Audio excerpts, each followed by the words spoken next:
Tidak ada yang menyangka kebaikan yang selama ini terlihat ternyata menyimpan sesuatu. Dan yang membuatnya lebih mengejutkan, kepercayaan itu diberikan tanpa ragu oleh mereka yang paling berharap. Tapi, untuk memahami bagaimana semuanya terjadi, kita harus mulai dari awal. Di sebuah lingkungan pendidikan agama, ada seorang pengajar yang dikenal luas karena ilmunya dan karena bantuannya. Dia bukan hanya mengajar, dia membuka jalan, membantu murid-muridnya melanjutkan studi ke luar negeri, kuliah di Al-Azhar Mesir, Madinah, dan negara lainnya. Mengurus rekomendasi, bahkan mencarikan jalur yang sebelumnya terasa mustahil bagi mereka. Banyak yang datang kepadanya, bukan hanya untuk belajar, tapi untuk masa depan anak mereka. Dan dari situlah, kepercayaan itu tumbuh pelan, kuat, dan tanpa banyak pertanyaan. Di antara banyak muridnya, ada beberapa yang mendapat perhatian lebih. Biasanya mereka yang dianggap berpotensi atau yang sangat ingin melanjutkan studi. Pendekatannya terasa wajar, bimbingan tambahan, diskusi lebih sering, komunikasi yang lebih intens. Dan justru karena itu, tidak ada yang menyadari bahwa kedekatan ini mulai menggeser batas. Pertemuan yang awalnya formal mulai menjadi lebih pribadi. Waktu yang dulu singkat menjadi lebih lama dan lebih intens. Beberapa mulai merasa tidak nyaman, tanpa tahu harus menjelaskannya bagaimana. Karena yang mereka tahu, dia adalah guru Al-Quran dan orang yang selama ini mereka hormati. Dan di titik tertentu, kedekatan itu berubah menjadi sesuatu yang melanggar batas. Beberapa korban kemudian menyadari bahwa mereka mengalami pelecehan seksual. Dalam beberapa kasus, mengarah pada tindakan yang lebih serius, yaitu sodomi, dosa besar yang sangat dilaknat. Namun semuanya tidak terjadi tiba-tiba, terjadi perlahan, berulang, dan dibungkus dalam kepercayaan.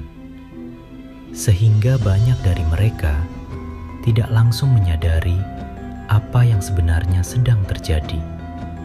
Ketika mereka mulai bertanya, bukankah ini dosa besar? Bukankah ini seharusnya tidak boleh dilakukan? Jawaban yang datang bukan penyesalan, melainkan pembenaran bahwa itu boleh, bahwa itu tidak salah, dan semuanya baik-baik saja. Penjelasan itu dibangun dari otoritas, sebagai pengajar, sebagai orang yang dianggap paling paham agama. Dan perlahan, korban mulai meragukan dirinya sendiri. Mungkin kami yang salah, mungkin dia benar, karena yang berbicara adalah seseorang yang selama ini mereka percaya. Sampai akhirnya, satu orang mulai bicara, mulai membuka penyimpangan gurunya. Lalu muncul yang lain dengan pola yang sama. Di titik itu, semuanya tidak bisa lagi diabaikan. Semua kaget, seakan tidak percaya akan apa yang dilakukannya. Kasus ini akhirnya dilaporkan. Pihak berwenang mulai mengumpulkan keterangan korban, memeriksa bukti, dan mencari korban lainnya.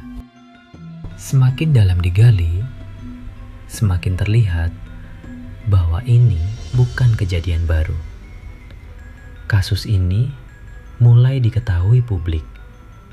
Sebagian tidak percaya, sebagian marah, dan sebagian lainnya menuntut kejelasan. Kepercayaan yang dulu begitu kuat perlahan mulai runtuh. Bagi para korban, ini bukan hanya tentang hukum, tapi tentang keberanian. Keberanian untuk bicara meskipun mereka takut.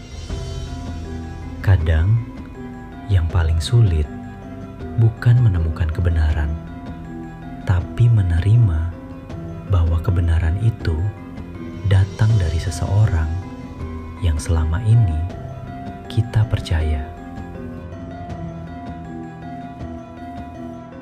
Cerita ini adalah kisah fiktif. Nama, tempat, tokoh, dan kejadian dalam cerita ini dibuat untuk kebutuhan ilustrasi dan pembelajaran semata. Jika terdapat kemiripan dengan kejadian nyata, itu hanyalah kebetulan. Namun dari semua ini, ada pelajaran yang bisa kita ambil bersama. Tidak semua orang yang terlihat baik di depan publik benar-benar baik di balik layar. Ilmu, jabatan, popularitas, bahkan kata-kata agama tidak selalu menjamin seseorang memiliki hati yang bersih. Karena itu, jangan pernah mematikan akal sehat. Jangan takut mencari kebenaran. Dan jangan membiarkan rasa hormat membuat kita menutup mata terhadap sesuatu yang salah. Lindungi anak-anak kita. Dengarkan mereka ketika mereka mencoba berbicara. Dan jangan pernah menganggap remeh luka yang mereka simpan dalam diam. Semoga kita semua dijauhkan dari fitnah, keburukan, dan orang-orang yang menyalahgunakan kepercayaan. Terima kasih sudah menonton sampai akhir. Jangan lupa like, komen, share, dan subscribe untuk cerita dan kisah lainnya.